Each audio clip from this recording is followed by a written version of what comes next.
ఇవాళ రాష్ట్ర వ్యాప్తంగా విస్తారంగా వర్షాలు కురుస్తూ ఉన్నాయి.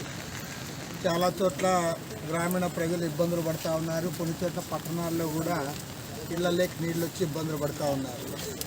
కానీ ఇక్కడ ఏమంటే ఇక్కడ మన ముంపు మండలాల్లో వేలేరుపాడు, కుకునూరు ఈ మండలాల్లోనేమో ఈ పెద్దవాగు ప్రాజెక్టు తెగిపోవడం వల్ల చాలా నష్టం జరిగి వేల కుటుంబాలు వాళ్ళందరూ కూడా నిరాశ్రయులయ్యారు. పంట పొలాల్లో కూడా ఇసుక మేటలేసి వారు కూడా నష్టపోయారు. మరి రెండు ప్రభుత్వాలు కూడా స్పందించాయి. నిన్న మన ఆంధ్ర రాష్ట్ర మంత్రి పార్శ్వర్థి గారు వచ్చి విజిట్ చేశారు. ఇవాళ తెలంగాణ వ్యవసాయ శాఖ మంత్రి తుమ్మల నాగేశ్వరరావు గారు కూడా ఆయన కూడా స్థానికుడే, ఆయన కూడా వచ్చి విజిట్ చేశారు ఇప్పుడే మాకంటే ముందుగా. రెండు ప్రభుత్వాలు కూడా స్పందించాయి, చాలా సంతోషము. కానీ ఏదేమైనా సరే ఈ ఎడతెగని వర్షాల వల్ల, ఈ తుఫాను వల్ల ఈరోజు ప్రజలు చాలా ఇబ్బందుల్లో, నష్టాల్లో, కష్టాల్లో, బాధల్లో, ఇంటి బాధల్లో ఉన్నారు. ఈ పార్లమెంట్ మెంబర్ కూడా వచ్చిపోయారని చెప్పారు. కాబట్టి ఏమంటే వీళ్ళందరూ కూడా ఆదుకోవడానికి తక్షణమే యుద్ధ ప్రాతిపదిక పైన ప్రజలను ఆదుకోవాలి. నెంబర్ 1. నెంబర్ 2 ఏమంటే గతంలో జగన్మోహన్ రెడ్డి గారు ముఖ్యమంత్రిగా ఉన్నప్పుడు కూడా జరిగింది. ఈ ప్రాజెక్టు మెయింటెనెన్స్ సక్రమంగా నిధులు ఇవ్వనందువల్ల, ఆ గేట్లు కూడా తెరుచుకున్నందువల్ల చాలా చోట్ల ఇది జరుగుతాం.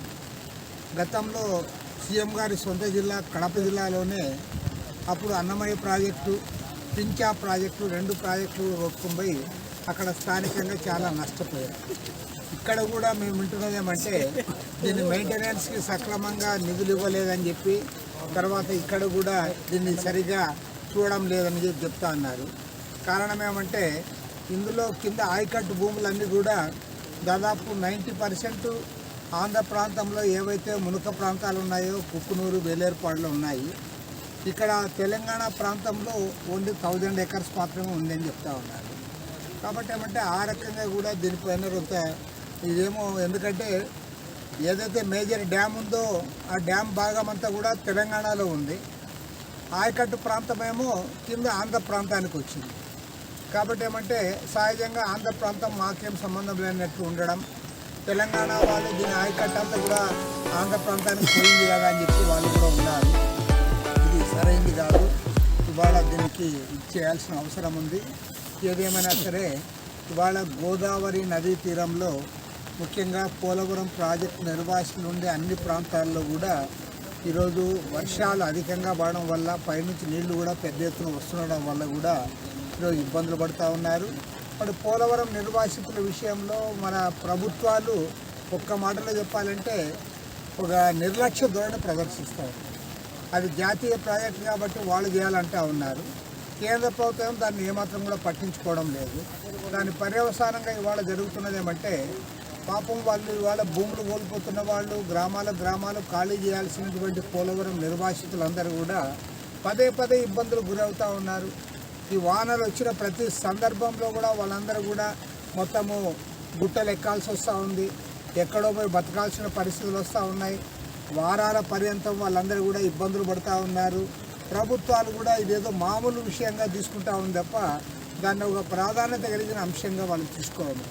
పైగా ఈ ప్రాంతంలో ఎక్కువ మంది గిరిజనులు, దళితులు, అదేవిధంగా ఇతర పేద ప్రజలు ఉండడం వల్ల వాళ్ళంటే ఏమాత్రం లెక్కలేని తనంతో ఇవాళ ప్రభుత్వాలు వ్యవహరిస్తూ ఉన్నాయి. సరైనది కాదు. ప్రభుత్వం దిగి రావాలి, నిర్వాసితులను ఆదుకోవాలి, యుద్ధ ప్రాతిపదిక పైన వాళ్ళందరికీ కూడా సౌకర్యాలు కల్పించడానికి పూనుకోవాలి.